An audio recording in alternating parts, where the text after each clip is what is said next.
Hello everybody, this is Adam, Transparency Pro, the Game Machine, bringing you an impressions video of the Injustice demo, the game by the Mortal Kombat team featuring DC characters pummeling the living shit out of each other. So, I guess I'll go ahead and give my thoughts on it. Now, I will admit, I'm not a diehard MK fan. I'm definitely not a diehard DC fan. But I do love fighting games. I love these 2D style games, so I'll definitely give it a benefit of a doubt. Now, I will say the Mortal Kombat 9, as everybody dubs it, pretty much the new Mortal Kombat, it did a lot of great things right. It did a lot of really cool stuff. I mean, it had a really great single player, had tons of great single player content. But I think what it really lacked was a strong online. It really lacked a good net code. And even I think they did patch some of it later on, but by that time I really had lost interest in it, and I don't know, I just couldn't get into it as much. Also, the block button really drives me crazy in Mortal Kombat, which in this game you can back up to block. Thank you, NetherRealms. You do not know how much of an important feature this is, and some people may scoff at it, but seriously, it's really important to have that. Because it's just so much easier for most fighting game players to kind of get into that mentality of backing up to block than to remember you have to push a button. But yeah, let's actually talk about the game itself. So the demo includes Batman, Wonder Woman, and Lex Luthor, and some kind of giant mech suit, because I guess he's rich and he can do that, right? So yeah, that's my lack of DC knowledge there. Anyway, so yeah, the characters feel really good in combat. I've got to play with all three in this video. You'll probably see me play as Batman and Wonder Woman. And I will say I'm not completely used to the moves. I'm not really used to the MK style of moves. The only thing I thought they did wrong in this demo was that you couldn't change your moves around. You couldn't like change your button layout, which I think was very odd. But you know, but anyways, yeah, I was using my gamepad, so yeah, it works. It works pretty good. The combat actually feels pretty smooth. It kind of feels kind of combo-ish heavy. It kind of feels, I don't know, it doesn't feel completely like Mortal Kombat. Mortal Kombat felt a little chunkier, like the characters felt heavier, everything felt slower. This feels much faster. Kind of feels like a much faster Mortal Kombat in a way. I really have a hard time kind of describing what it is, because it's definitely not a Street Fighter kind of thing.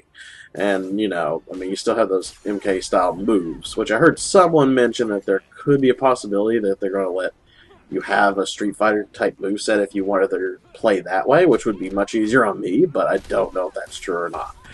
But yeah, but I will say that Batman was really fun. The interesting thing is it's a 2D fighter with, you can use the environment to attack your enemies. Lex Luthor could probably throw a water tower at Batman, or Wonder Woman could, you know, throw a sign at somebody. And the interesting thing is the differences between Batman and the other two in the game is that he can only do certain things with certain objects, like the way he interacts with them, because he's not as strong as everybody else. Like the fire hydrant, for example, Lex Luthor or Wonder Woman can just rip out the fire hydrant and throw it at you. Batman unloosens the, I guess, the water, and then just has a water blast at them, as an example. But yeah, if you're really good at this kind of stuff, you could actually probably combo off these things, like the helicopter on top of the Gotham rooftop. And there's only really one stage. It's kind of divided into two sections in a way. It's pretty much Gotham City. It's like the rooftop, and then like down the streets below. But yeah, it's really quite interesting to have that destructible environment, especially like when you can kick a person to one side of the corner, and then all this crazy stuff happens to him that takes you down to the next level. I'm trying to remember. I can't remember what game that makes me think of off the top of my head. Oh well, yeah, the original Mortal Kombat did. I mean, the Mortal Kombat games did do stuff like that. I forgot about that, like Ultimate MK, which actually I do like that game, even though I'm terrible at it. It was a really good game. But all aside, so, you know, I like Batman. Batman plays well. Oh, their supers, yeah, their supers are incredibly ridiculous. They're really awesome. Like Batman, he'll throw like smoke at the enemy, and then throw, I can't remember all the steps, but then he throws a batarang at him, and then he just leaps over, and then the Batmobile just runs over him. It's really freaking incredible. And then Wonder Woman like ties you up, has a bunch of Amazonian women hit you, and Lex Luthor shoots like a satellite ray from space, and it's just really over the top. I kind of like how over the top it is. It just doesn't feel like Mortal Kombat was like over the top gruesome. This is just over top ridiculous and kind of like almost, maybe not as the same level as like something you would get out of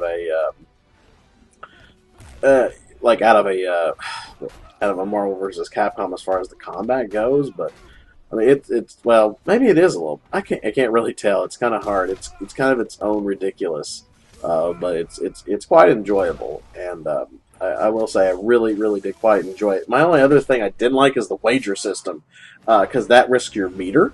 Apparently somehow randomly, I'm not for sure how it's triggered, but you can go into this mode where you're going to lock fist, and it's got this big Dragon Ball Z kind of explosion, and you can either get knocked back and lose meter, or you can I guess punch and get meter. I just don't like that because I just don't want to risk my meter, and the fact that I have to be forced to do that. I just don't like that. That I'd say that would be my biggest complaint with it so far. But yeah, the combat actually is surprisingly pretty good. Like I said, I'm not used to the Mortal Kombat kind of style moveset, but I'm kind of getting there. If you want a challenge, don't play on normal. You're seeing me playing on normal, and I'm going to say that it's not very challenging. But if you want more of a challenge, you play harder. Oh yeah, there's Doomsday in the game.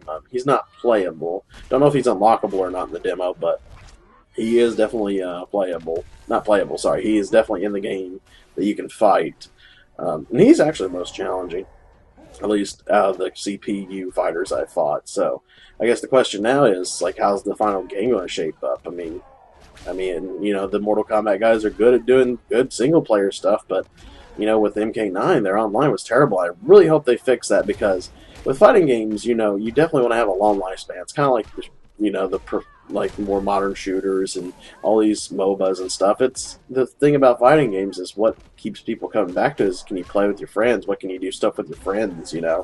I mean, yeah, a good single player is going to keep you invested for a little while, but then what's going to keep you after? Is it the game that you and your friends are going to keep coming back and playing over and over again, or is it something you're going to trade in with the next couple of weeks after you beat everything? So yeah, that's just my thoughts on Injustice. Hopefully they do fix that online, but I am actually more excited to play it than I was before. It's a really fun fighting game. Yeah, and I may even end up trying to troll people with Aquaman, just because who wants to get beat up by Fishman? Anyways, so guys, leave your thoughts and comments. What did you think on the Injustice demo? Till next time, game on.